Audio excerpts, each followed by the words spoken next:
So, President Biden kicked off his trip to Europe with a visit to America's oldest and palest ally, Great Britain. And it's a tradition for heads of state to exchange gifts when they see each other. But when Biden and Boris Johnson swapped presents, it seemed like one side may have put just a little more thought into theirs. President Biden took a piece of Philadelphia with him on the trip to the United Kingdom. He gave this bike to British Prime Minister Boris Johnson. The bike is custom made by Belinky Cycle Works in Olney. It features both the British and American flags, and as you can see, there's also a matching helmet. President Biden gave Prime Minister Johnson a $6,000 bicycle, and as a way of saying thanks for coming, Johnson gifted Biden a framed photo of Frederick Douglass that the Times of London reports Johnson's staffers printed out after first finding it on Wikipedia. Okay, that is a huge disparity in gift giving. I mean, Biden comes in with a $6,000 personalized bike and Boris shows up with a photo of a guy Biden went to high school with? And look, I know people are giving Boris a hard time for his shitty gift, but if you ask me, he has the right idea here. You know, America and Britain have been friends for 200 years. You don't need to worry about impressing each other anymore. Neither of them should be putting any thought into their gifts. The next time they meet, Biden should just bring Johnson a book from the airport bookstore, and Johnson should bring a Toblerone from the minibar and call it a day. And look, Joe Biden can't and shouldn't take this personally.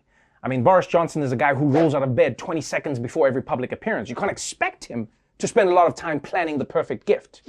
But luckily, Biden also visited another British leader who definitely knows how to welcome visitors in style.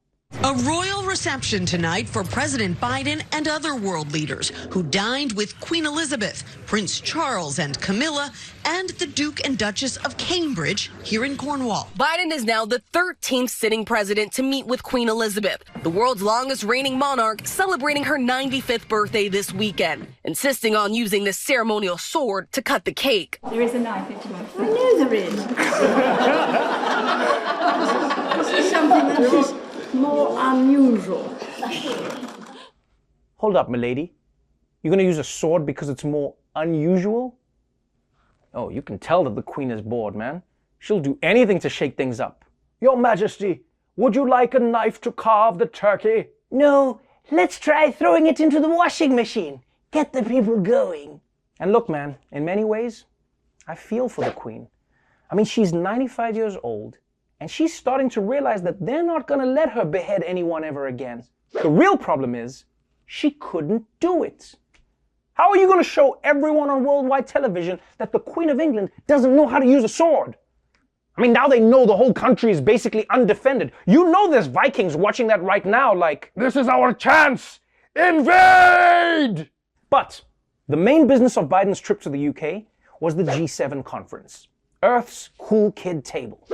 And the meeting of the world's most powerful liberal democracies had a lot on their plate this year, like combating climate change, trying to figure out how to stop corporations from evading tax, and countering China's growing economic and political influence around the world. They also had to make time to take a group photo where they all look like the white side of the chessboard. And with so many pressing issues to deal with, it seemed like Europe was just happy to have an American president who gave a shit again. Tonight, on the second day of the G7, U.S. allies praising President Joe Biden's leadership on the world stage. And I think it's great to have the U.S. president part of the club and very willing to cooperate. Today, the president met one-on-one with French President Emmanuel Macron. The United States, I've said before, we're back.